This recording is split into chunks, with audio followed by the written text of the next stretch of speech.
Welcome back to One Winning Pod, where two brothers faced off. If you weren't listening to the broadcast, maybe you didn't know that, but if you listened to the broadcast, you really knew that.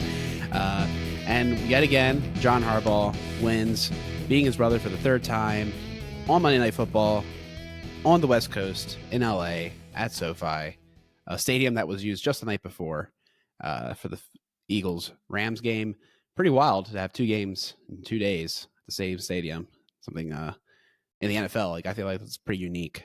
Probably only ever happens at MetLife as well. But very cool to see the Ravens get that win, particularly after giving up 10 points early. Yeah, and who was a team that played the night before? Eagles. So at first I was thinking about that. It's like, man, we've got that travel disadvantage, and sure, they got a 1 day head start back on to the East Coast, but they're also going to have to deal with that travel lag. But yeah, man, the Brother Bowl, the NFL likes to put it on Thanksgiving. Back in 2011, the first time these guys met in the regular season, that was Thanksgiving night then. Kind of an uneventful game, but we had that Dennis Pitta touchdown that put the Ravens over the edge here. And this one, it was Rashad Bateman got the big touchdown that broke open the lead. It was great, man, to get the fun back after last week, and the offense just, every yard they gained was so hard earned, and just all the turnovers, man, it just wasn't the Ravens football that we've been enjoying watching this year, So it was a lot of fun to see that get back on track, even if it took them a couple drives and some controversial decisions to get there, which we'll certainly break into at some point later in the show. Sure. Yeah, man, initial reaction, just like it feels good 3-0 for the older brother to win. Peter, I know you can agree with me.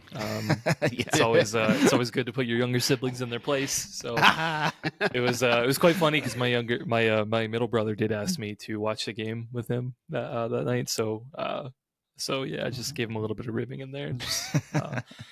But he likes John too, so we both can pick on our youngest brother together.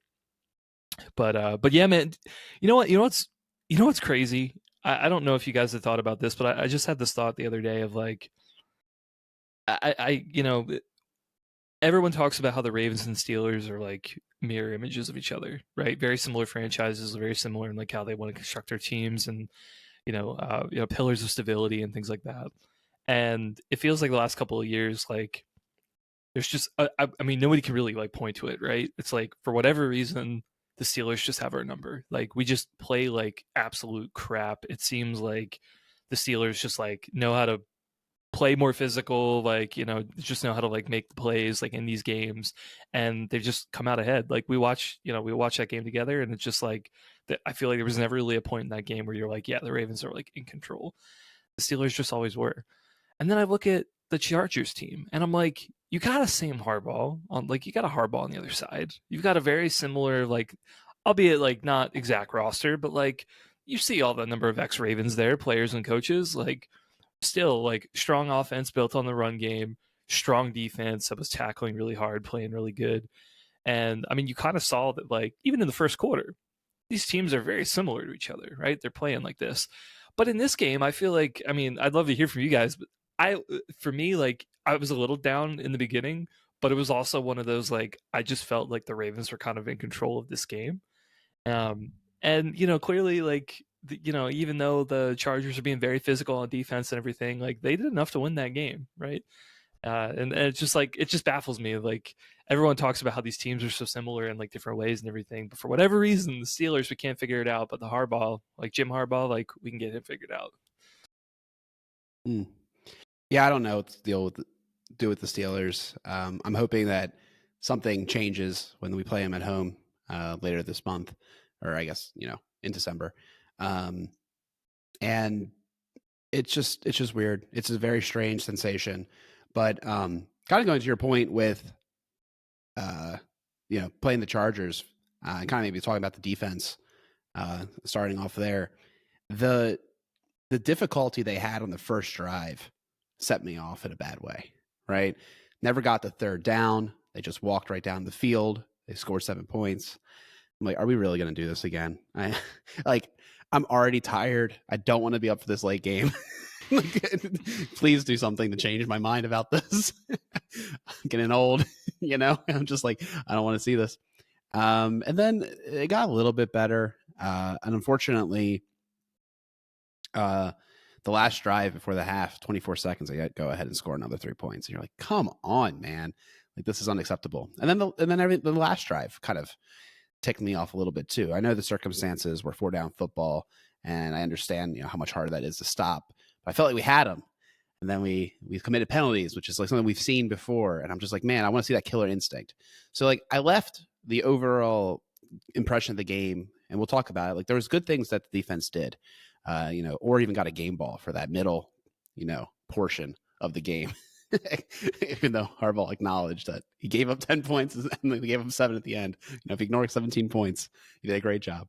But I do ignore the bad. It was great. Exactly. It's just the weirdest.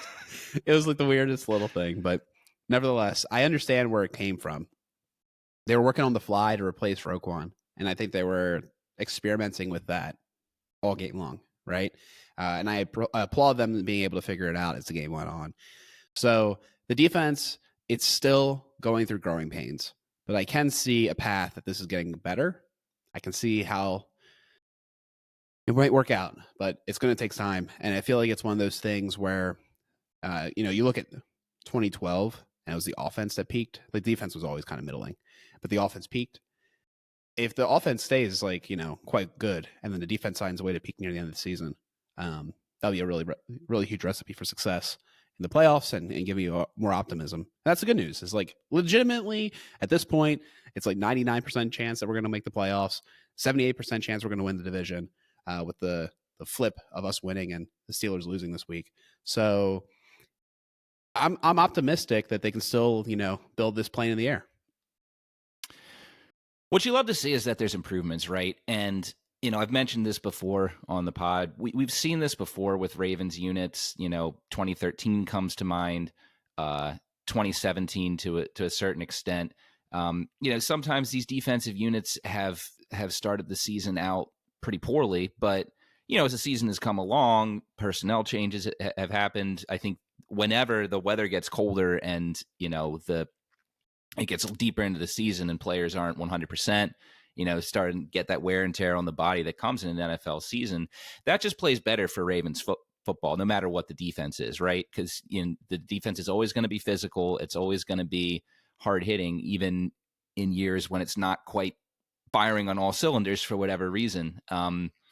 So, yeah, I think we're seeing improvements, but the reality of the matter is, at this stage of the season, I think we just have to understand what this team is, right? It's a team that has, and I still cannot believe this because we're the Ravens, still this deep into the season, the number one offense in the entire NFL for the year. And you got a defense that has talented players, but is not locked down. They're not. And the Ravens just have to accept that. And if they can develop into that, great. But I think that the strategy of this team has to be, you got to rely on this offense. You got to lean on this offense, be aggressive with this offense, and figure out how to get this offense working when you play Pittsburgh or play, we'll see how they do against Philadelphia. We'll talk about that. Philadelphia has a very incredibly strong defensive unit this year because the offense, let's be honest, is the best path to a championship this year. We finally have an offense that's clicking on all cylinders every week, with the exception of that Pittsburgh game, and I guess we can argue the Cleveland game. They've shown up and they've been a force for the opposing defense to try and stop. And you need defense, right? Of course you need defense, but at a certain point, we just got to understand this unit is what it is. Let's talk about some of the good on this defense. First thing I want to say is just like, we've seen it now 2 weeks in a row. Hamilton and Ardarius are starting safeties. I feel like that's got to be part of the formula moving forward. It's just like Marcus has done a lot of good for us, but I think right now, like, can't be trusted, I think, back there. And while it kind of sucks to have Hamilton back in that role where he's not around the football and, making big splash plays and everything, it really has made a difference. he's been playing really well in the back end. Ardarius is pretty well. Dude, I'm just really happy for Ardarius. Obviously, like, Hamilton's super talented, like, physical freak, just like, 6'5", and moving around like that is absolutely insane. I'm 6'5", and I would cannot move, to the same extent that Hamilton can. But Ardarius, man, like, he continues to impress. I mean, we talked about him even early in the season where he got limited snaps, and we're like, man, he's playing so physical, like, even though he's a small guy. But I feel like putting him in the starting role right now, like, I think you're really starting to see that, like, he's playing really, really well in that role. And, now second week in a row, like, I think the defense has been performing well. And even for this game, Roquan was out. I feel like, that has got to be part of the formula moving forward, is just to stick with those guys. Most definitely. I'm going to pose a question that Ken posed to me when I was on his defense show last night, because I'm kind of curious your guys' thoughts. What % chance do you think there is that Marcus Williams makes impact snaps for this team that we're, like, happy to see? Like, they're good snaps. You mean going forward, not snaps he's done this year? Yeah. Like in, okay. Yeah, for the rest of the year, right? And it's okay if it's because of injury, right? But, like, he actually goes in and you're like, oh, look, Marcus Williams, he's back. Like, what % chance do you put on that? I can't even answer that question, man. I can't even answer that question because I just don't know what's going on with him, right? I just, that's the thing. And I think the only way he gets back on the field at this point, except for maybe some quarter packages. I mean, I don't know, it's some defensive packages that we haven't seen yet. Yeah. He's just, unfortunately, this year, just not one of the best safeties we have. Hamilton and Ardarius are those guys. I mean, I guess what you're talking about is maybe, if they want to get Hamilton back in the nickel, then that would get Marcus back on the field. But at this point, you're seeing improvement in the defense. I just think you got to stick with what they're doing unless a major injury happens, which I don't really want to speculate on. Sure. Yeah. Yeah, I mean, for me, like, under 50%. Yeah, with him and Eddie Jackson, I do feel like, I don't know. Obviously, like, this is a little bit of speculation here, and, like, I'm sure, like, other people have talked about it and all that stuff, but, like, Marcus having the contract, like, I think he's just gonna have a longer leash than Jackson, who just came here this year. So, but it seems like to me, like, poor play and, the benching for the week of actually not even being active. Like, I feel like that's got to be something personal or, behavioral related, something like that. So, like, if you have those combinations of things, like, I mean, I feel like it's going to be tough to get back from that. For, like, one, you got your mental, mental's in a good space. But then two, like, you got to fix the practice, right? If the team doesn't trust you to be able to in practice, then, like, what are you doing? So, but yeah, under 50%, like, I just don't know. I feel like he's going to be a cut candidate or something next year. I don't know how the financials are going to work, but we'll see. Yeah, I agree with all that.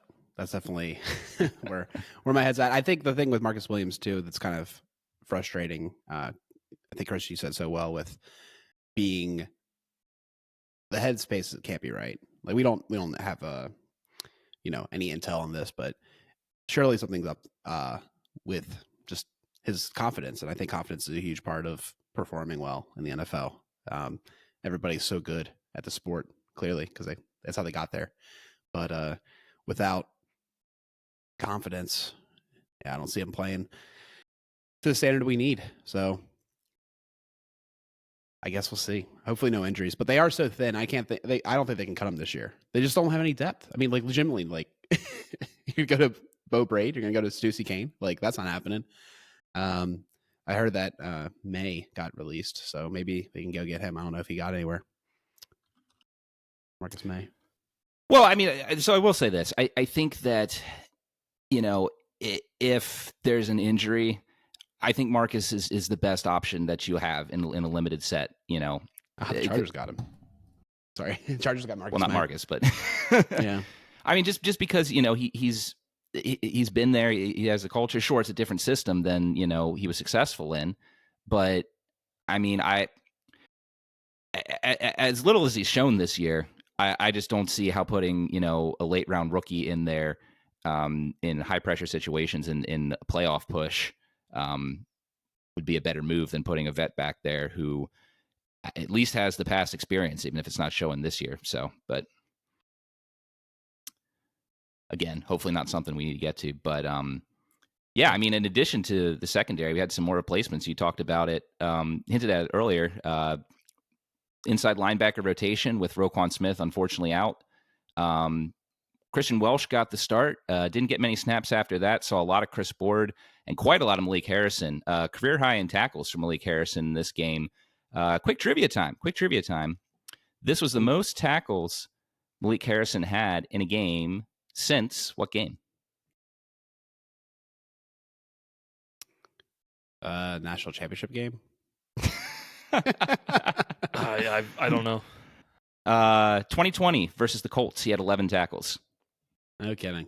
All right. I had to look that up. I didn't know that off the top of my head. I was just curious. When he had 13 tackles, I was just like, that has to be a career high, right? And it is. But yeah, I mean, I think Chris, you alluded to it a little bit in our chat this week. Hard hitter, man. Malik Harrison reminded us all that he is one hard hitter. I think certainly there's still some, we don't love him in pass protection, but he certainly made some plays in the run game and got blocked a couple times. But, it wasn't all bad. I think there was definitely, some spark he showed, which, at this stage in the year with the injuries, it was promising. Yeah, no, it was definitely really great to see him. I can't remember if he got a game ball. I assume he did. Oh yeah, but yeah, no, it was a great performance from him. But yeah, kind of same thing of pass coverage still a little bit shaky. But I mean, honestly, given the early parts of the game and them going to Dobbins quite often, like I think it just kind of made sense to have him get a lot of snaps. Simpson's snaps being a little bit lower, I think, was a little bit surprising to me. But then again, Harrison hasn't been here a while, so like. I could kind of see like if you want to have him take like over the role and then have Simpson kind of continue to, go through his role. I guess that makes sense. But yeah, Chris Board, like he's another guy that like played a little bit of snaps last week as well, and some of those passing downs as well. I feel like he's one of those guys who's been pretty good. I know this is actually his second stint with the Ravens, and even during his first stint, like I felt like he kind of came in those similar packages and performed pretty well. So. Again, not going to be a starter or anything, but like I feel like from a fourth linebacker or something like that, like this is about as good as you could expect.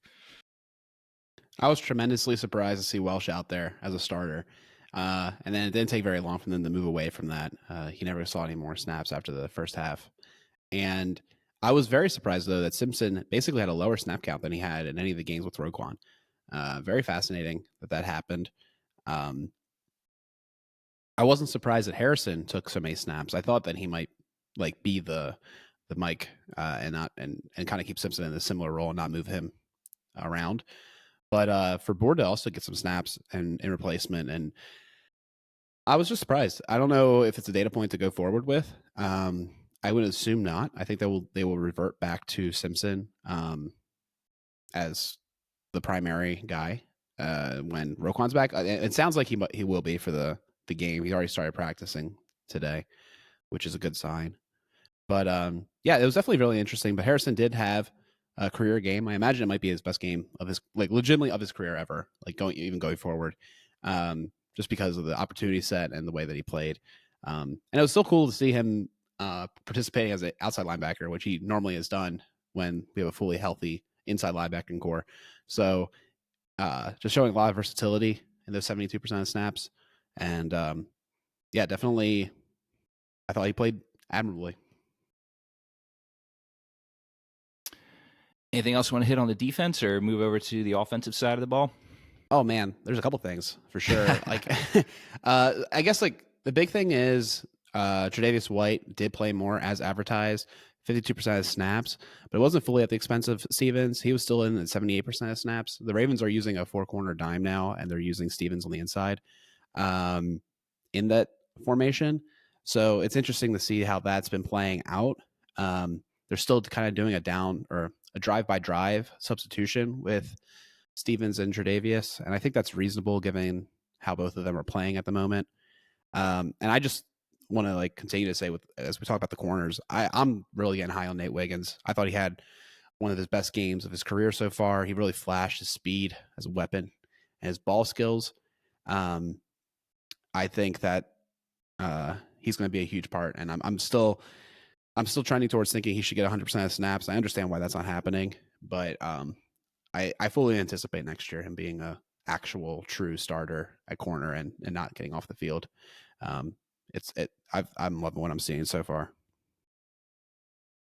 Yeah, no, yeah, I mean, he had a little bit of struggles early in the season, but yeah, he continues to improve as the year goes on. Reminds me a little bit of Humphrey's rookie year, right? Humphrey had a little bit of a rocky, first quarter, first third of his rookie year, but then was really solid going down the gate there, and then obviously took off the next year there. It's looking like he's going down that path. But yeah, Wiggins played great. I don't think White made as many impact plays as he did the previous week in Pittsburgh, but I think overall he was pretty good in coverage.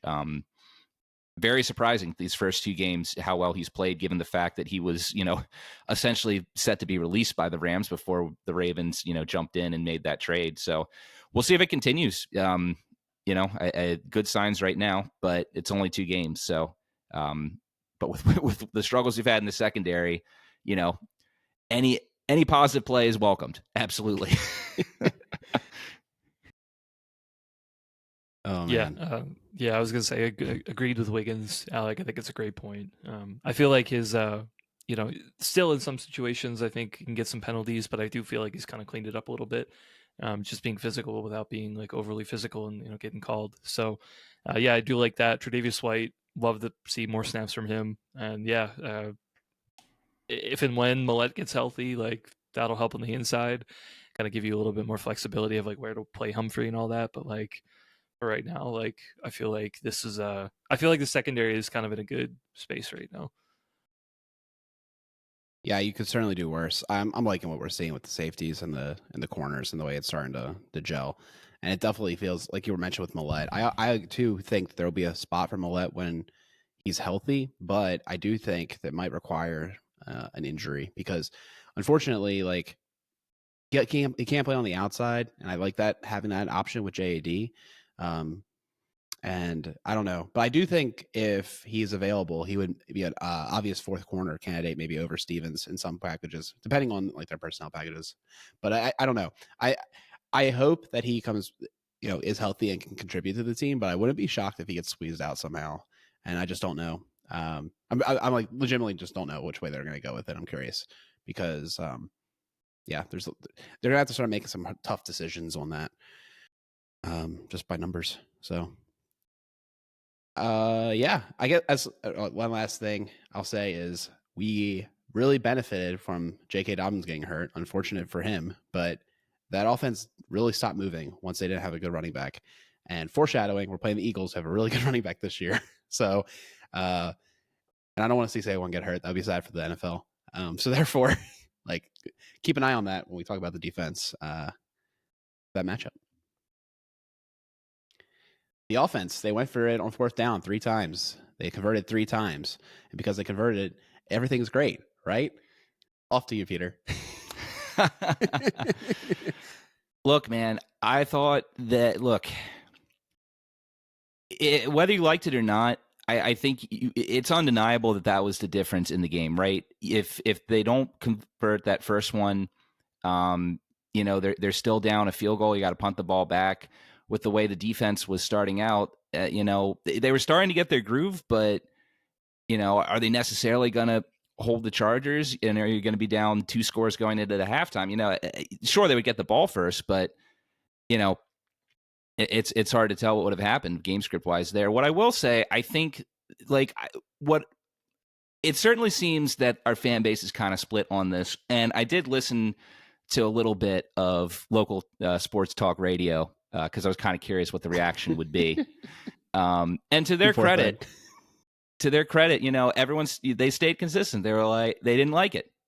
Everyone who's been critical of Harbaugh did not like it, and I get it, and I respect that. If you don't, we originally it sounded like the whole takes on that were just like it always came out when it didn't work, right? So it seemed results based, reaction. But I can understand not liking that call. It was the first time the call had been done since 2012, and that time when it was attempted that deep in your own territory was on a fake punt, I believe.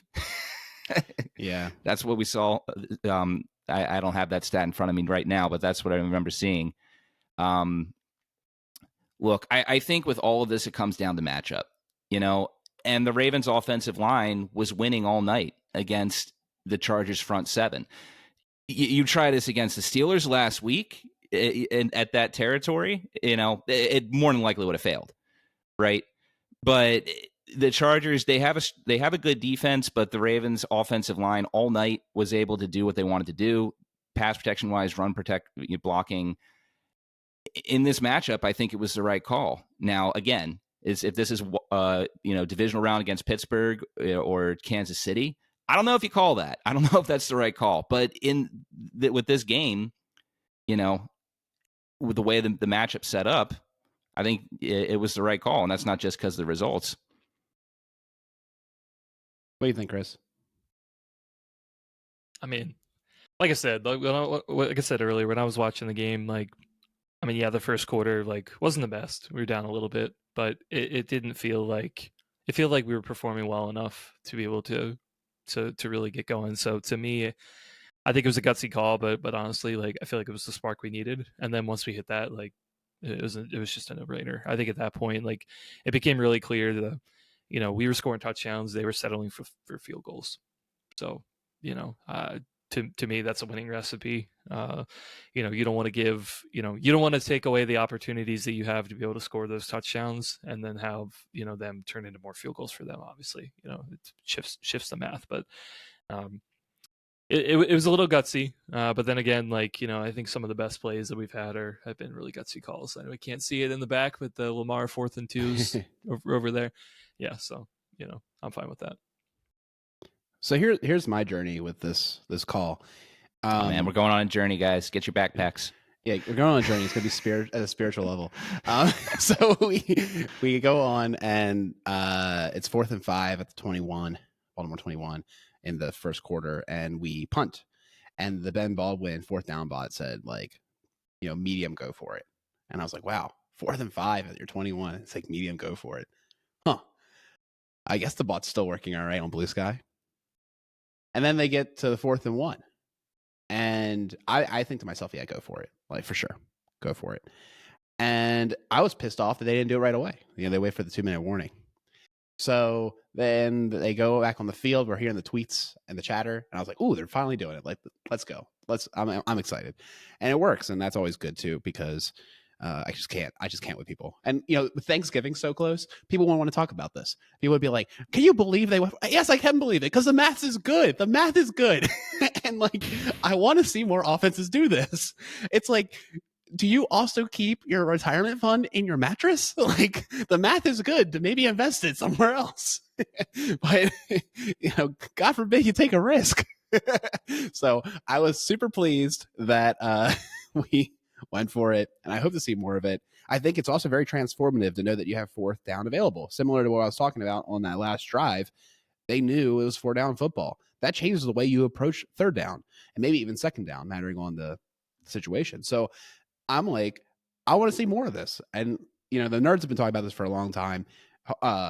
Tomlin would never, Tomlin would love to punt that ball.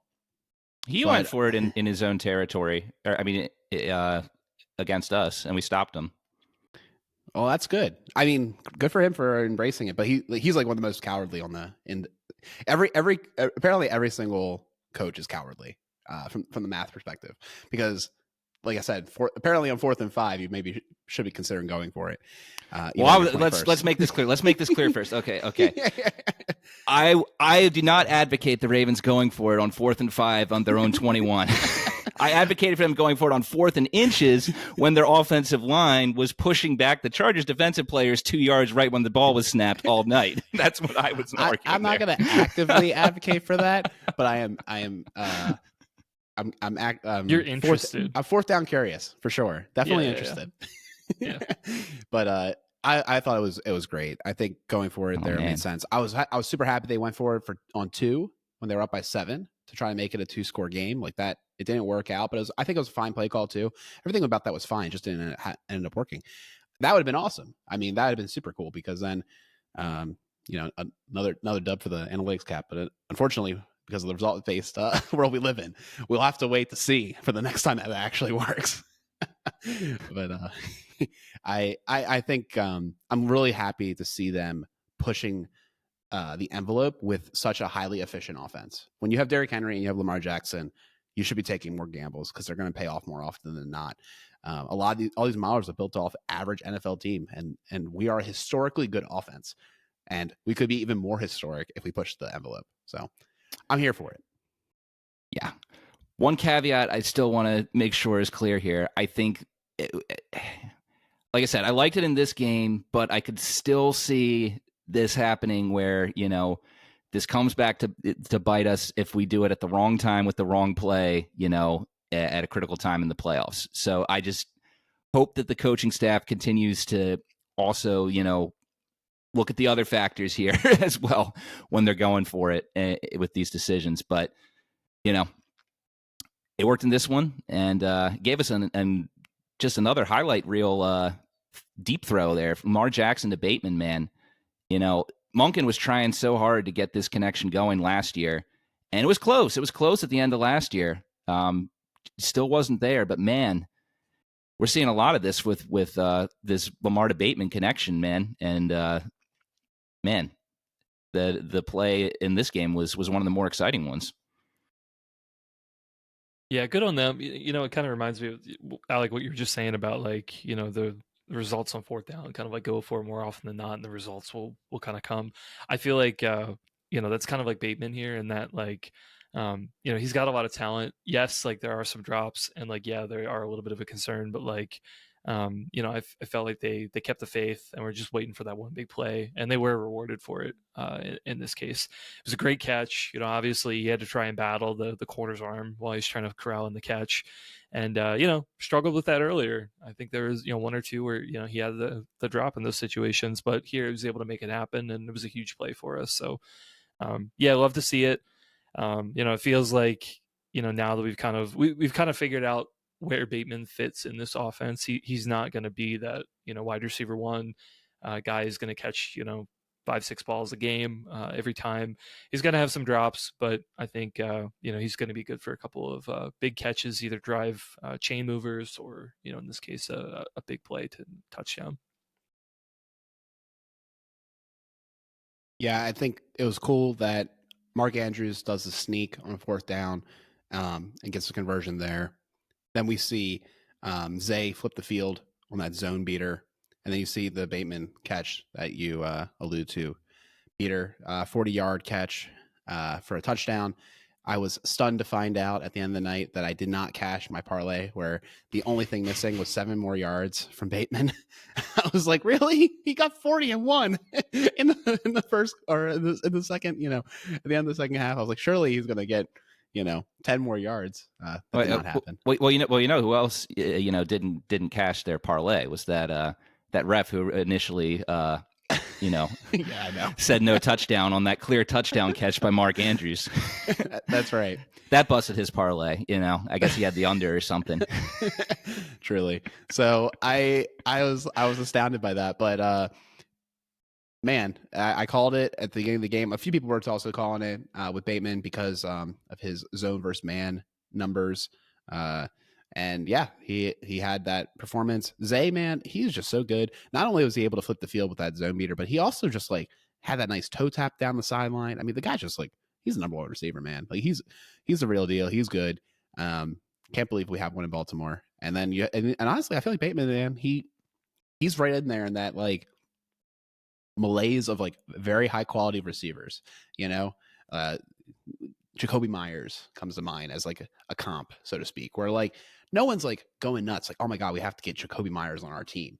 But he's such a good, like he's a really good contributor. Like he performs, and I like what I'm seeing out of Bateman. Those guys are really holding it down, and it's not that surprising when you look at it that Deontay Johnson's not cracking into the lineup because these guys are holding it down, and we're running with two heavies every damn play. It's likely Ricard, Kohler, and Andrews. They're out there every single play. Well, no more Kohler for a bit, unfortunately. I know, with that broken arm. Like, I guess Andrew's gonna have to play a little bit more. Rats. I mean, I think we have enough heavies to make up for it. But I hope for him to have speedy recovery. Guy is a glass eater playing in a fourth quarter with a broken arm. Run blocking with a broken arm. Can you believe it? I will never understand that phrase. Glass eater. Who came up with that? Who in the world? Like, the every time those phrases come out, there's some backstory. Like, it's not just made out of thin air. All right, I'm gonna look into it for you. We'll get to that. That'll be the random diatribe for the day. All right. Anyways, but yeah, I think one more thing with the offense we got to talk about. I mean, I don't know what else there is to talk about with Lamar. Apparently, they said on the broadcast, his Monday night numbers, 22 touchdowns, 0 interceptions.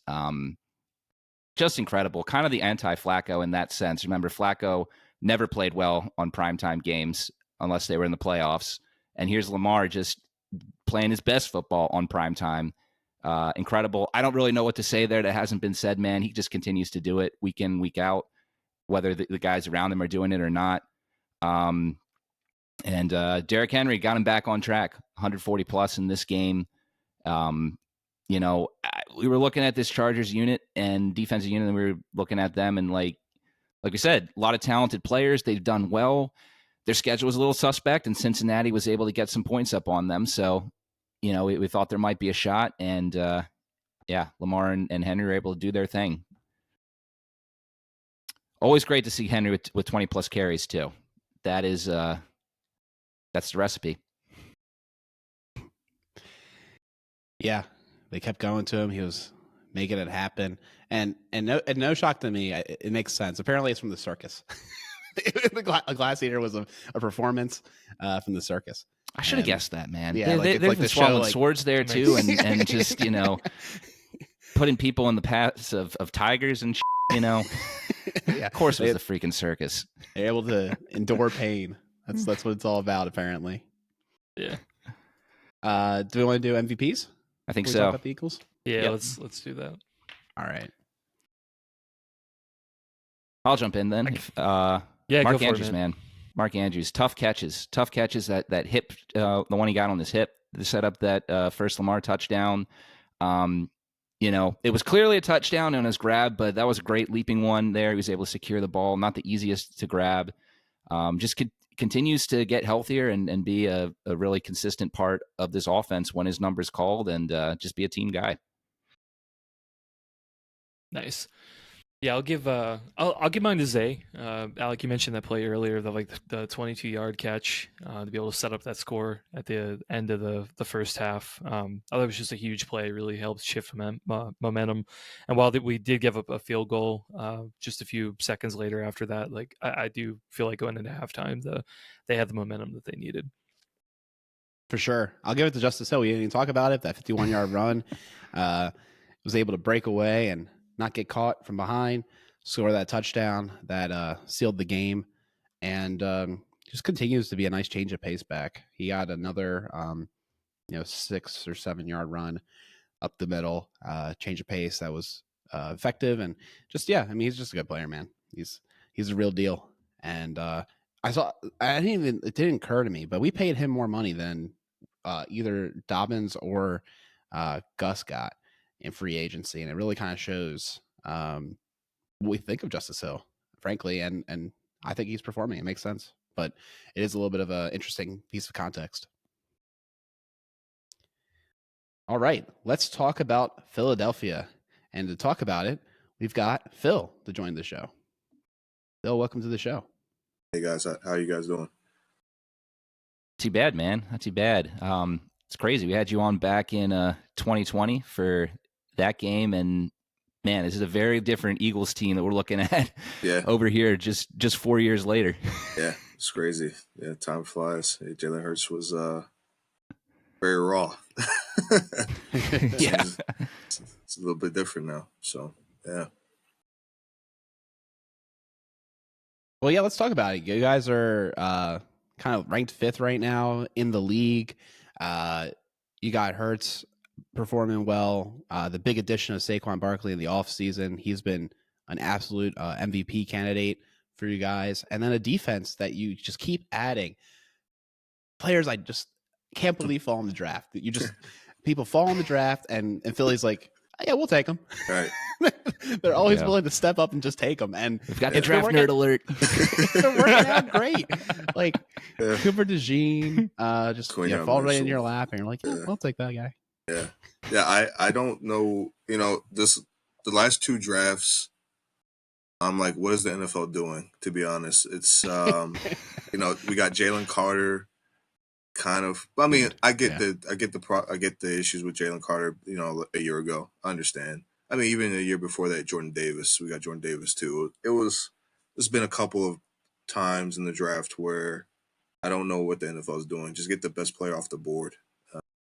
You know, and there's a lot of teams this recent draft. They just went offense. They probably should have got Quinyon Mitchell. He dropped all the way to 22. It's crazy. And then the Cooper DeJean thing also was a surprise to me. That just didn't even make sense because he had a first round like draft grade in most mock drafts. And I don't know, man. Like it was the value was just there, and a couple of teams should have like picked him up in the first round. They just didn't. And just when I saw that, I was like, dude, the secondary is finally fixed because it was really bad last year. And we traded with the Commanders. They're idiots. I don't even know why they even. If Howard Roseman's calling you, like, just be like, no, thank you. We something's up. Like, we don't want to trade with you. Always scheming. Yeah, and he apparently got from this latest draft, he's able to compile. We have I think at least 11 or 12 picks for this upcoming draft. So he was trading, willing and dealing, and he did a really good job. You know, I can't complain. The last draft was really he did a hit on almost every player. So, man, yeah, getting Quinyon Mitchell and Cooper DeJean is just criminal. Right. Good on you guys. And then, and like you mentioned, back-to-back years with again those Georgia products on your D line. I mean, just nuts. Honestly, the Kobe Dean in the 3rd round. I mean, just things that were like, how did this happen? It's like, thank you, Howie. Yeah. There you go, man. I mean, that's how the great franchises do it, right? You build through the draft. Right. You know, Ravens, Steelers, Patriots have been doing that for a while. And I mean, these past few years, the Eagles, man, I mean, that's how you guys turned it around. Yeah. Because last year was the biggest problem was the secondary. It was really bad. I mean, the safety play was bad from injuries, and then Bradbury, the cornerback, just fell off a cliff. And then we didn't really have depth after that, other than Keely Ringo, but he was raw. He's also a Georgia product, and we got him in the 4th round. But this year, he actually had the best camp as far as cornerbacks goes. But he's still a second string player because we have so much depth at corner this year. So yeah, man, we were getting killed in the back end last year. That's one of the biggest reasons I think that we fell off a cliff because the offense became very predictable, and then the defense was on the field too long, and just really tee off in the middle of the field or wherever Bradbury was. So it was unfortunate, but yeah, I kind of want to say that basically the Eagles secondary this year is what the Ravens secondary was last year, and vice versa. Yeah. It's at high level. Yeah. It's kind of what it feels like. Yeah, because like you guys got Wiggins in the draft. He's I put in the chat, but I really like Wiggins as a player. I'm surprised he went 31, but again, that's how the draft went last time. You had like the top 3 corners I think in the draft: Quinyon Mitchell, Wiggins, and who the Lions get? Was it Arnold? Yeah, Arnold. Yeah, that's crazy that those three guys went like in the 20s, or in Wiggins' All to like case, great 30. organizations too. You Yeah, know, yeah, shocking. right. Yeah, it's crazy. How's that work? Yeah. How they good? Remind me again. Yeah. But yeah, dude. I will say, you know, you got a lot of good things going there, but that game you guys played against the Rams really beat you guys up. And it was really unfortunate to see Graham get that season-ending injury to his tricep. Darius Slay in concussion protocol. Yep. Devonta Smith missed that game with the hamstring. He's still not practicing. Right. And then Sweat as well, your outside linebacker. It looked like it was just put it around rest and limited practice, so maybe he'll be all right. But he got kind of banged up in the game. Yeah. So yeah, you guys got a lot going on with injuries as well. Yeah. The Brandon Graham situation is unfortunate. You know, he was playing actually really well, and I think he just had a interview with like 94.7 or in Philadelphia. I think it's 94.7, 94.1. Very emotional. But I do think he actually wants to come back, even if after this season, which is cool. I would love that to happen. I think Josh Sweat is just getting a rest. I think he's just an older player. Darius Slay, I think he's concussed or had a concussion. I'm not too worried about that. Again, like I said, we're pretty deep in corner. So we have Isaiah Rodgers and Keely Ringo too. So, and Devontae Smith, I think they should have sat Devontae Smith about 2 weeks ago. Like it looked like he hurt himself during the Jaguars game, and he didn't look right the game after. People are like, what's wrong with Devontae Smith? He's not getting any catches. Like, yeah, he looks like kind of an old man out there. He doesn't look right. So, like they should have sat him. I personally think they should have done it because we have decent depth at wide receiver too. So, sit him, let him hang out. You know, it's not like what the injuries we were dealing with in week 2 and 3 of the season, where like almost everybody in the offense was like out or like on IR. Right. So, you know, let him rest, get close to 100%.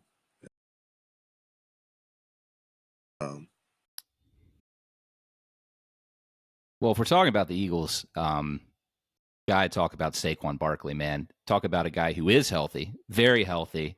Against the Rams, very strong rush defense. They hadn't allowed a 100-yard rusher since week 2, James Conner.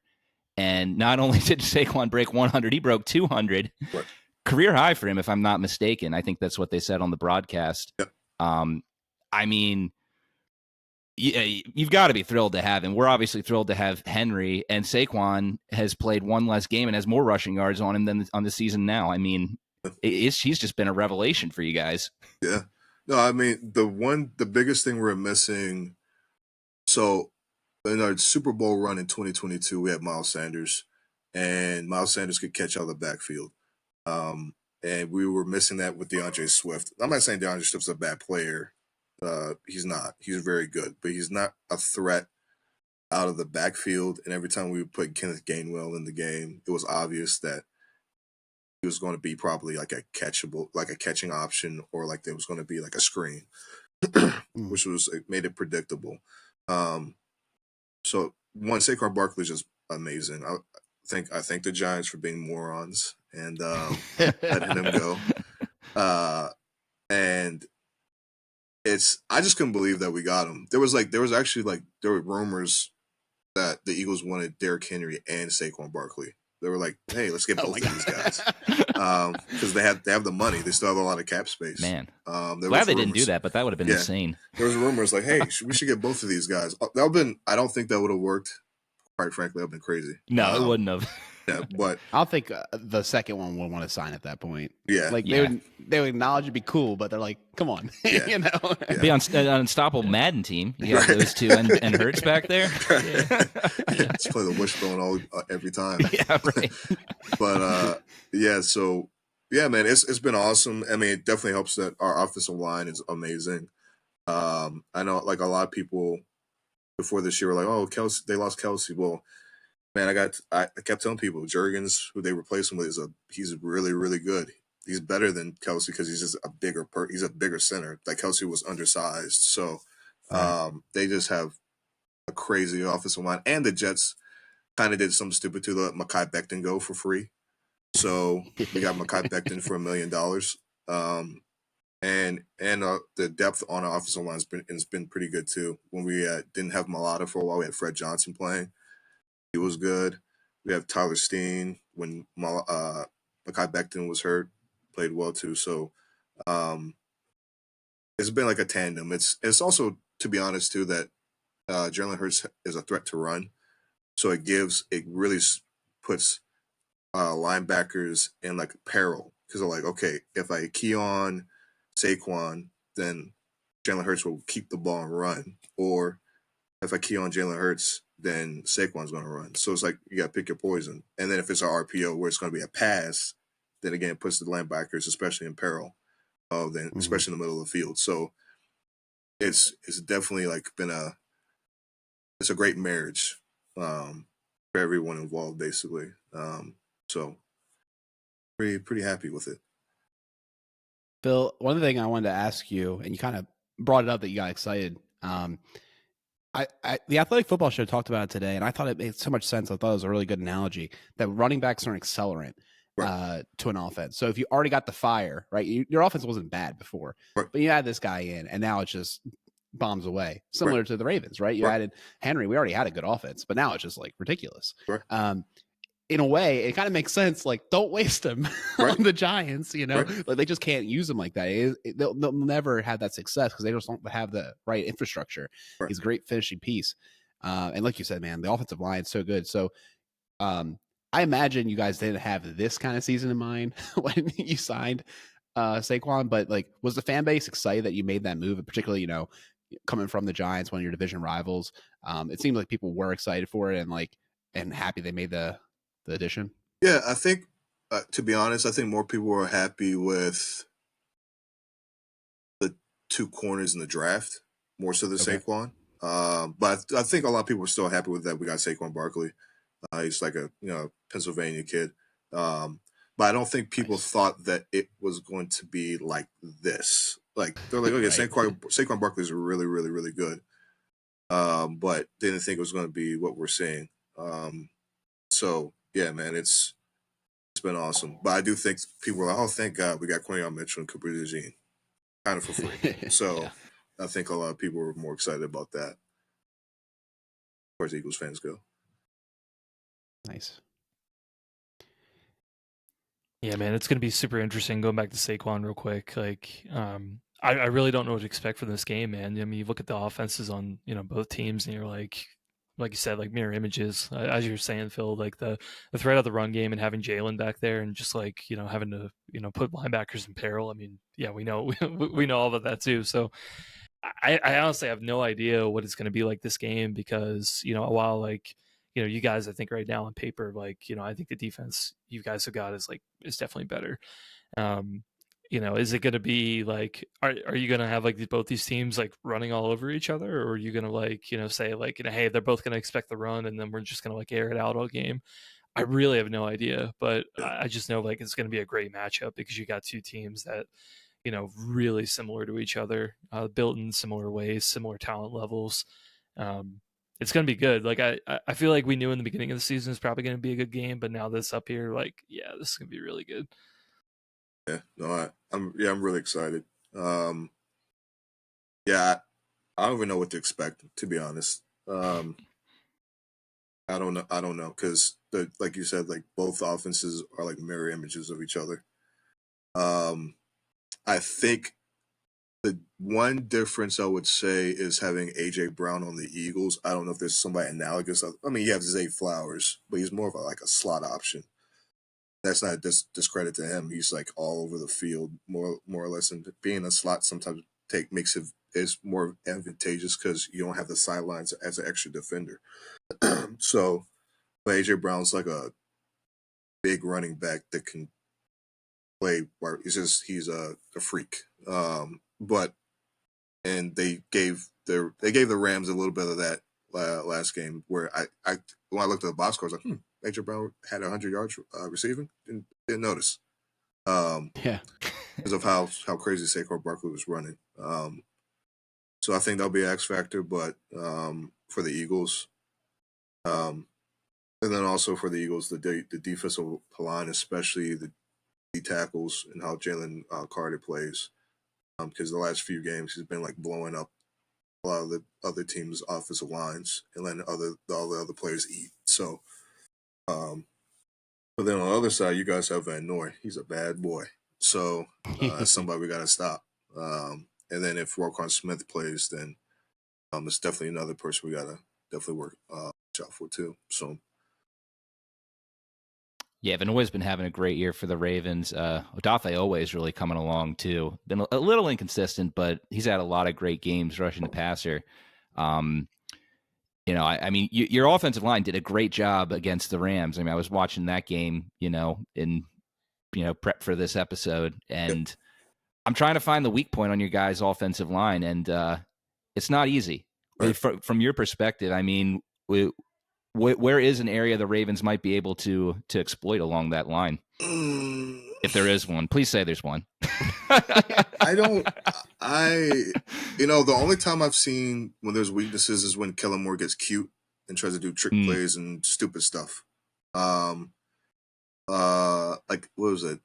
2 games ago when they tried to do this weird flea flicker and then Jalen Hurts got slammed to the ground and it looked like he was concussed. He stayed in the game. I can't remember which game that was. I think it was the game before the Rams. Is that the Washington game? Yeah, the Washington game where he got slammed to the turf. And it was like, oh, Jalen Hurts doesn't look right. I'm like, yeah, he looks concussed. He looked like concussed for like the first half of the game. He didn't look right. Or sometimes where Kellen Moore did the stupid shovel pass to Goddard against the Rams in the red zone. Like, don't stop. Don't do stuff like that. We're not Patrick Mahomes. Like, just don't do that. Like, play Eagles football. I personally don't see a weakness, but I'm also an Eagles fan, so I'm not objective. I don't know, man. I don't know. I mean, you guys are cooking. You got this good defense. I think to myself when I'm looking at this matchup of my only hope, frankly, is like, okay, I think the Ravens are a good team too. And like I remember Philly struggling last year, Yep. which isn't a good thing to hold on to. Like it's not like this is a whole different season, a whole different amount of personnel. But I'm over here like, well, they did falter, Yeah. They might be able to get them. But I'm thinking to myself, man, this is going to be a close game. It's going to be a tight game. You're going to have our defense in, like you said, in peril. Like they're not going to know what to do. This is going to be a hard-nosed football game, man, for both sides. Frankly, I mean, this is. If you want to say, meet your maker, meet your match, look in the mirror, this is the team in the NFL that's the closest to looking in the mirror. And I'm very excited for it. I think it's going to be a really good game, but man, I have no clue how it's going to play out. I think it's going to, if I had to guess, I think defense is going to be maybe wiped off, and it doesn't really matter. I think both teams are going to be able to score and it's going to be a little bit of a race, and it's going to come down to turnovers. It's going to come down to those kind of like game changing plays. Because I could definitely see it just going back and forth. I think this is going to be the hardest game for the Eagles because the Steelers, they're pretty good, but the offense, I think the Eagles match up better with the Steelers. They're just frauds, man. You can just say it. Yeah, I just really don't like the offense they're running. It's just it's like feast or famine. Sometimes you're like, oh, it looks great. Other times you're like, ooh. Especially against the Browns, and the Browns always beat them. It's some of the weirdest. It's so weird. But man. all we need to say about the Steelers' offense is that one of the worst secondaries in Baltimore Ravens history shut them out of the end zone. Right. That's all we have to say about it. It's true. Yeah, it's true. That's the whole story. Yeah, it's true. Yeah, I even mentioned that's true. That's true. Like they kicked, was it 6 field goals? 6 field goals. Yeah. Yep. Yeah. So they're like the worst good team of the last decade. It's just ridiculous. Yeah. But their defense is really good, man. It's really their defense is really good. Yeah. Their defense is not a joke. Yeah. Yeah. No, defense. Yeah, it's the real deal. It's just like they don't score.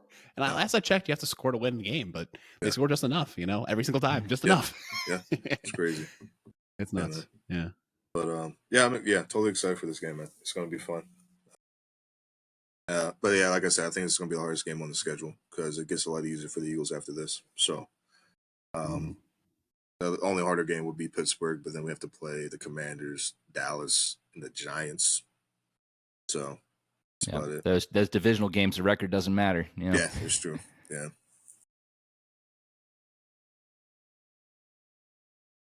So I guess let's say, do we have any other questions we want to ask him before score and bold predictions?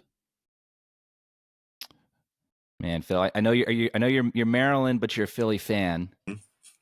I've never asked you this before. Uh-oh. Crab cakes or cheesesteak? Crab cakes, that's easy. There we go. We can all agree on that. Yeah, that's easy.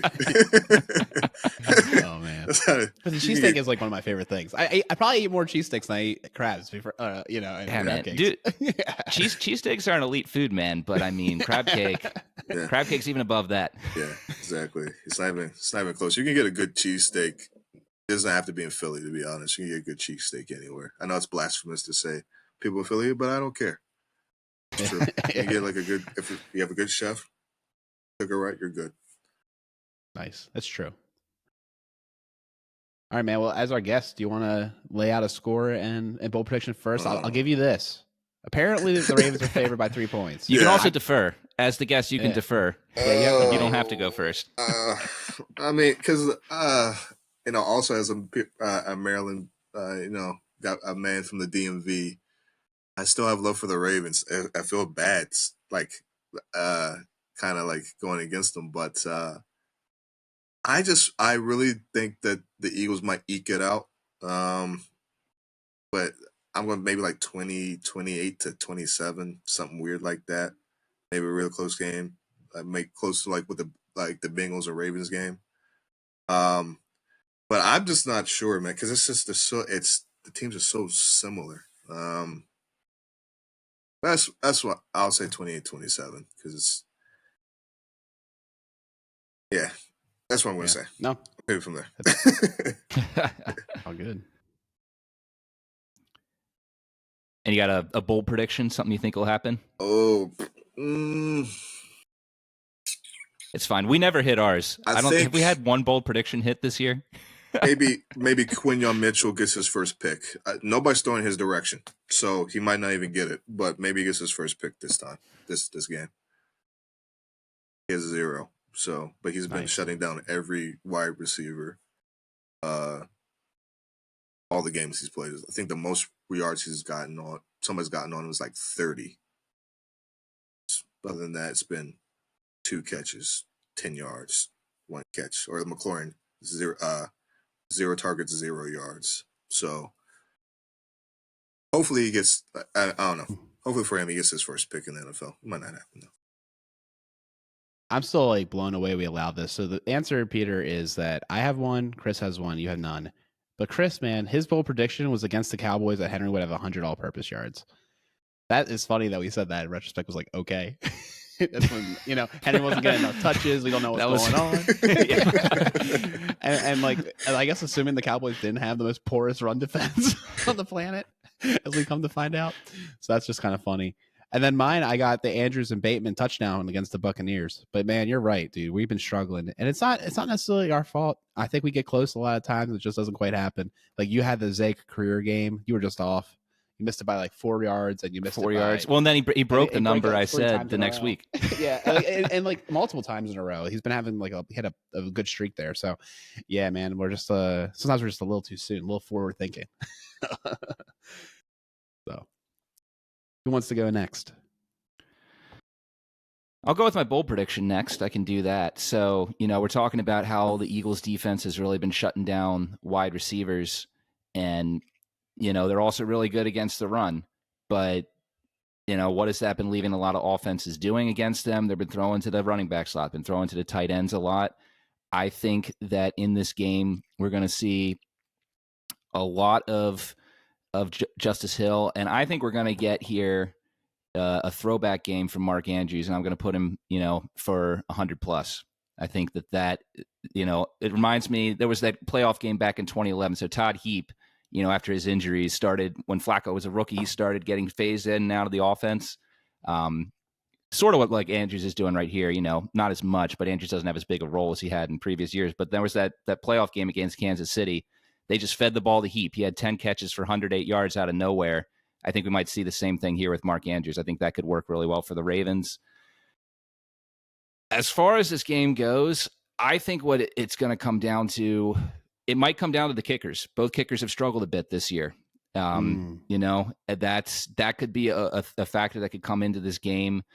But one thing that really does concern me is the Ravens have played a couple games this year against some strong defenses, and the offense just hasn't been it.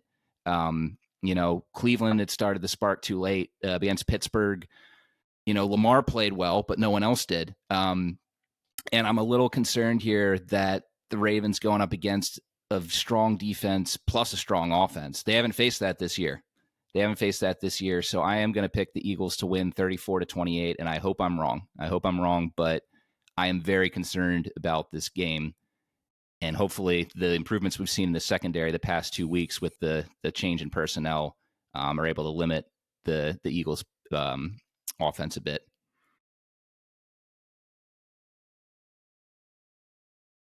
I guess I can go. I feel very similar to you, Peter. I would very easily choose the Eagles to win this game in a world where I don't always pick the Ravens. But I think the rationale I'm going to have for picking the Ravens in this game is that it is a home game. Now, granted, it's just down 95, right? But I think that matters a bit. And I think the reason it's going to matter is I remember what it was like when we played Cincinnati just a couple weeks ago. And that was a really electric crowd. The crowd was really into it. Now, granted, it was a night game and all that good stuff. But I have a feeling that the crowd is going to come for this one too. And if we even have a hint of Philadelphia fans, and we know we will, right? We know they'll travel. I think it's going to just like breed even more intensity. Like, I think it's going to be an electric atmosphere. So I think we're all going to be fighting to show who's like, you know, the bigger fans and like who can yell the loudest. So I think there's going to be some home field action going on here. Yeah. And I think it's going to be close. Like you said, I think it's going to come down to 3 points. I think it's going to be a push. It's a 3-point spread. I'm gonna say it's 31-28 Ravens, but it's gonna be tight and it easily could go the wrong way. I think unfortunately the Ravens win by a little or they lose bad is kind of where I'm at. I will say that too. I mean, I am. This is could be the first time in a long time the Ravens could lose by double digits. I think we got to go back to 2022. That Thursday night game against Miami was the last time the Ravens played a game where Lamar Jackson started and played the whole game, and they lost by, multiple scores. And This is a game that could go that way. I'm not saying it will, because the Ravens can win this game too, but there's a real chance here that the Eagles could win it big. Yeah. And then for my bold prediction, I'm going to say 300 yards between Saquon and Henry. Sheesh. Yeah, which is a lot because like apparently our run defense is pretty good. It's one thing we've been able to do, but I think we're gonna just both teams are gonna try to bludgeon the ball. Man, oh man, I never thought I'd be in this position, guys, where I have to be the one to be the homer here. But I feel like I'm obligated to now that we've had three. Three people talk about how the Eagles are going to win or just like being scared that they're going to win. So I can't say that I have like any good data behind this or anything, but I mean, I guess I'll just say that like the home record's been pretty good. I mean, you leave out the game against the Raiders. It was an anomaly. It was really weird. We didn't really understand it. But the last couple of home games have been pretty good. The Ravens have played pretty well at home. Peter, I do think you're right. Like, they've struggled a little bit against some teams that have good defenses, but then you could point to the Broncos and, they were really good. Scored 41 on that team. And then I look at the games against the Bengals. I'm like, even though the defense wasn't really doing a good job, like Lamar and the offense could keep up and they could score enough just to win. So I don't feel like this is going to be a blowout in it by any stretch. But I am also looking, again, like I kind of think of Alec too, like home crowd. Like I do feel like there's something there. Like even against the Bills early this season, like that was a game we thought was going to be really close, and they ended up doing a lot in that game too. So not same circumstances. Obviously, it's much later in the season, but I feel like I feel like the energy is good right now. Like I think that they could eke it out. So I feel maybe a little bit too confident about it, but I'll say that they could do it. I definitely don't think it's going to be a blowout though. I'm thinking, the Eagles maybe score somewhere in like the 20s. So maybe we'll say like, 34,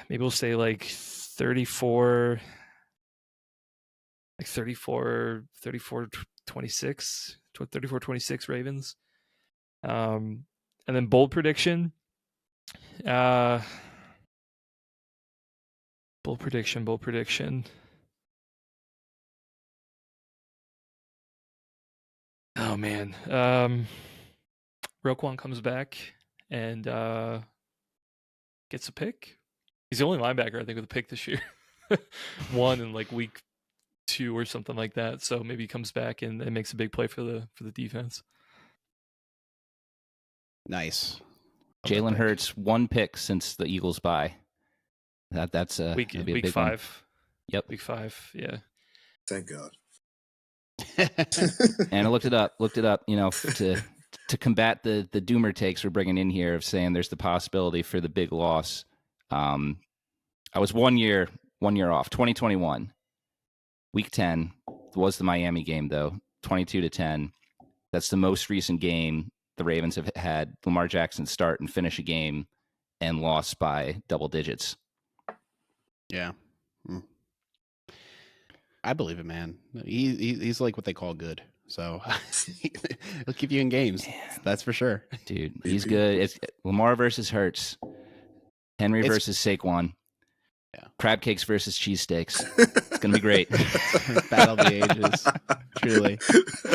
I feel like Marshall's sliders or not Marshall, Walker's sliders are going to be like controversial, because they're closer to cheesesteak than they are anything.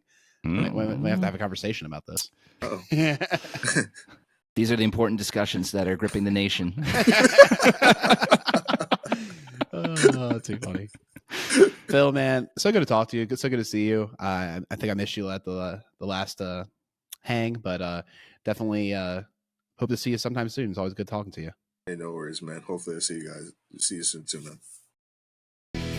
So I guess with that, we'll wrap up the show. You can follow us at Blue Sky, at onewinningpod.com. You can follow us elsewhere, and you can leave a comment on the YouTube page. We've been getting a decent amount of views on YouTube, guys. The arrow is pointing up. Look at us.